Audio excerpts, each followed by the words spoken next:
started dancing around now. Mickey, Patrick, Diggy, they come here waiting for very and same as college would be stopping. He was heading for Derry in Glasgow by boat. And the Brumadal Quay the next day it was dawning. It wasn't easy to tell, for the smog was down on the Clyde. He crossed the bridge to the Gorbals in the gloom of that morning, and he stepped into his future on Glasgow's south side. Then Mickey put on his boots and became what some called a navvy, hard digging and thick gangers he took in his stride.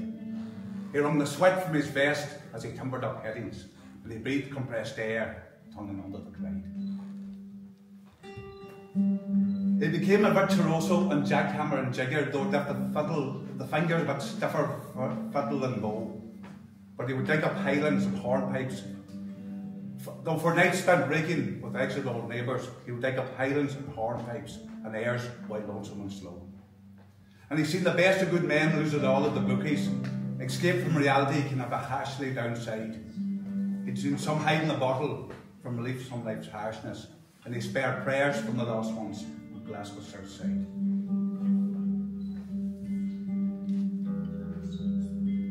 Now some say what saved Mickey was that he met up with Jeannie. They were happy to marry and have wings of their own.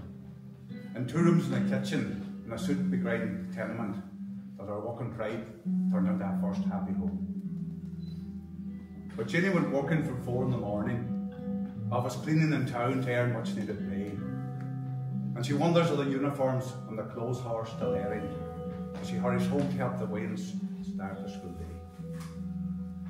Yeah, the bus journey home left her some time for thinking in these moments of quietness, hope and fears can't collide. There were fears for our family, hope versus harsh reality, as the streets seemed to be getting meaner on Glasgow's south side.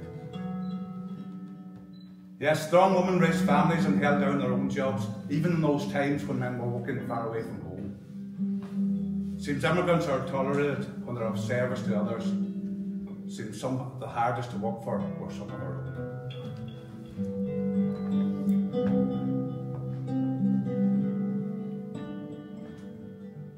And the school kids wore green blazers, sang Faith of Our Fathers with Gallagher and Switty, McFadden, McBride. Those Donegal names rhymed out in the roll call, and Jockstein was still hope on Glasgow's south side. A thing heartened Mickey as the children got older was for how for them being Irish was something to be.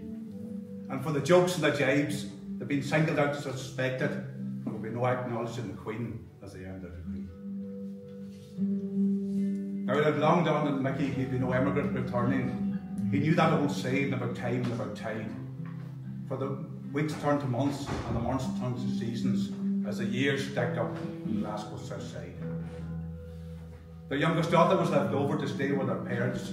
They say she brightened the old place. It was like the coming of the light. She made the nights seem shorter and the old ones think younger, and give Mickey some peace of mind in the small hours of the night. Now one of the grandkids went on to wear the green shirt to Ireland. Another's passion for dance led her to the world stage. Though her first steps were taken as Mickey played fiddle, as she danced around that kitchen in Glasgow's south side.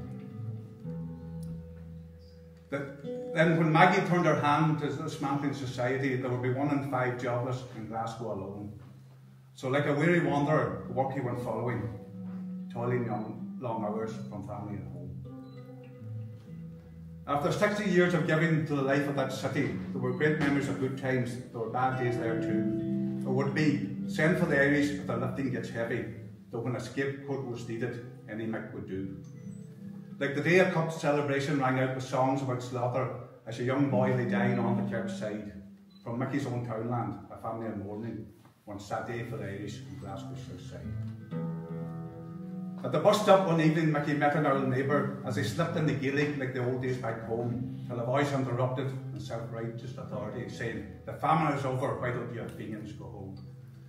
Now this was no shock if your name's Mickey Pagtegi, and to tell you the truth, he'd seen and heard worse. There was some irony that his family were all burned in that city, and some would still have them sit to the back of the bus.